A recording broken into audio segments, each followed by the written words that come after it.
السلام علیکم ورحمۃ اللہ وبرکاتہ۔ خیرکم من تعلم القرآن وعلمہ، نحمدہ ونصلی علی رسولہ الکریم، اما بعد، فاعوذ باللہ من الشیطان الرجیم، بسم اللہ الرحمن الرحیم۔ رب اشرح لی صدری ویسر لی امری واحلل عقدۃ من لسانی یفقہوا قولی، رب زدنی علما رب زدنی علما رب زدنی علما۔ آج انشاءاللہ ہم سورہ البقرہ کی آیات نمبر 272، 273، 274 کا ترجمہ اور تفسیر پڑھیں گے۔ اللہ سے دعا ہے کہ اللہ ہم جو کچھ پڑھیں سنیں، اللہ تعالیٰ اس پر ہمیں دل سے عمل کرنے کی توفیق عطا فرمائے، آمین۔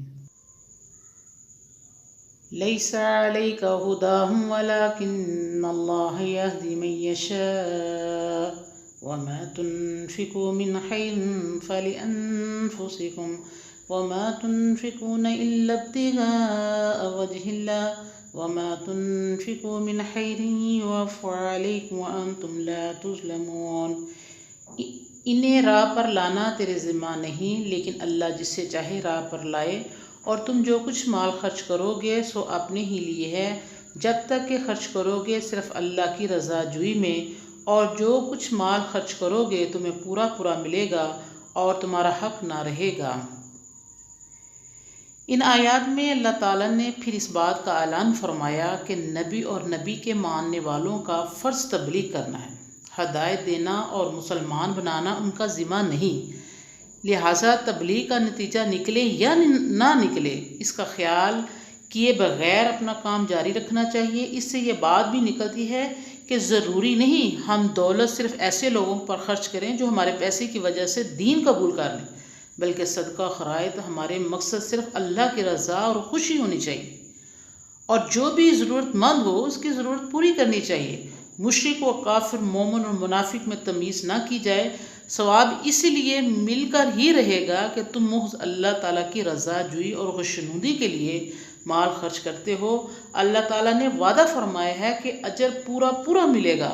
ہمیں اس چیز کا پورا پورا خیال رکھنا چاہیے کہ جو مال بھی خرچ کریں اور کسی کو دیں، اس سے مقصد اللہ کی خوشنودی ہو، اس سے ہٹ کر کسی اور کے نام سے منسوب کرنا بالکل ناجائز ہے۔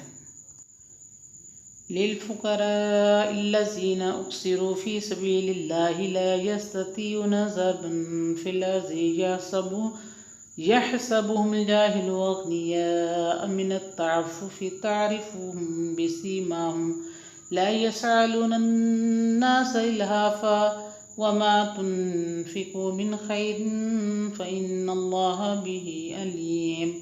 خرائط ان فقیروں کے لیے ہے جو اللہ کی راہ میں رکے ہوئے ہیں، جو ملک میں چل پھر نہیں سکتے، نہ واقف ان کے سوال نہ کرنے سے مالدار سمجھتا ہے تو انہیں ان کے چہرے سے پہچانتا ہے، وہ لوگوں سے لپٹ کر سوال نہیں کرتے۔ اور تم جو کام کی چیز اللہ کی راہ میں خرچ کرو گے بے شک اللہ اسے جانتا ہے۔ اس آیت میں یہ بتایا گیا ہے کہ صدقہ اور خیرات کے اصل مستحق وہ لوگ ہیں جو اللہ کی راہ میں بند ہو کر چلنے پھرنے، کھانے کمانے سے رکے ہوئے ہیں، اور کسی پر اپنی حاجت ظاہر نہیں کرتے، جیسے آن حضرت صلی اللہ علیہ وسلم کے دوست مثلاً صحابہ صفا نے گھر بار چھوڑ کر آن حضرت صلی اللہ علیہ وآلہ وسلم کی صحبت اختیار کر لی تھی، وہ علم دین سیکھنے لگ گئے۔ اس طرح کچھ صحابہ مفسدوں اور فتنہ پروازوں کی خلاف جہاد کرنے میں مشغول تھے۔ یہ نیک بندے کسی سے سوال نہ کرتے تھے، البتہ ان کی ضرورت مندی ان کے چہرے، مہرے اور رنگ اور روپ سے معلوم کی جا سکتی تھی۔ ہمیں چاہیے کہ آج بھی جو اللہ کی راہ میں جہاد کرنے اور علم دین سیکھنے میں مشغول ہوں ان کی مدد کریں، ان کی حاجتیں پوری کریں۔ اللہ تعالیٰ کا وعدہ ہے کہ تم جو مال اور دولت میری راہ میں خرچ کرو گے اس کا اجر تمہیں پورا پورا مل جائے گا، تمہاری کوئی قربانی میری نظروں سے پوشیدہ نہیں۔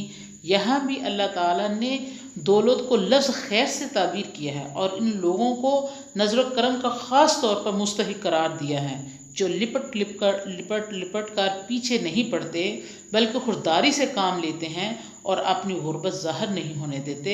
ہمیں ایسے لوگوں کا خاص خیال رکھنا چاہیے۔ الذين ينفقون أموالهم بالليل والنهار سرا وعلانية فلهم أجرهم عند ربهم ولا خوف عليهم ولا هم يحزنون۔ جو لوگ اپنے مال دن رات خرچ کرتے ہیں ظاہر اور پوشیدہ تو ان کے لیے ثواب ہے ان کے رب کے ہاں، اور نہ ان پر ڈر ہے اور نہ وہ غمگین ہوں گے۔ اس آیت میں اللہ تعالیٰ نے فرمایا ہے کہ جو لوگ اللہ کی راہ میں مال و دولت خرچ کرتے ہیں، دن رات ضرورت مندوں کی ضروریات پوری کرتے ہیں، صبح و شام صدقات خیرات سے غربا پرداری کرتے ہیں اور ظاہر و پوشیدہ اس نیکی میں لگے رہتے ہیں، انہیں اللہ تعالیٰ اجر و ثواب سے مالا مال فرمائے گا اور اپنے انعام و کرم سے خوش کر دے گا۔ یہ بات بھی فراموش نہ کرنی چاہیے کہ نیکی کا بدلہ اس دنیا میں بھی ملتا ہے اور آخرت میں بھی۔ اللہ تعالیٰ نے اپنے کلام پاک میں وعدہ فرمایا ہے کہ تمہیں پورا پورا اجر دیا جائے گا اور تم پر ہرگز کم نہ کیا جائے گا۔ اللہ تعالیٰ نے اس انعام کے علاوہ 2 باتیں اور بھی فرمائی ہیں کہ ایسے نیکی رسا بندوں کو نہ ماضی کا غم ہوگا اور نہ مستقبل کا خوف، یعنی انہیں اپنے ماضی کے اعمال و افعال پر کوئی افسوس نہ ہوگا، اور اسی طرح وہ مستقبل کے بارے میں قطعی طور پر مایوس اور نا امید نہ ہوں گے۔ آخر میں اللہ تعالیٰ سے دعا ہے کہ اللہ ہم نے جو کچھ پڑھا سنا اس میں جو کوئی غلطی کوتاہی ہوئی ہے اللہ ہمیں اپنی رحمت سے معاف فرما دیں۔ اللہ ہم سے جو خطائیں ہو گئی، جو گناہ ہو گئے، اللہ اپنی رحمت سے معاف فرما کے اللہ ہماری رہنمائی فرما اور اپنے پسندیدہ لوگوں میں ہمارا شمار کر دے، آمین یا رب العالمین۔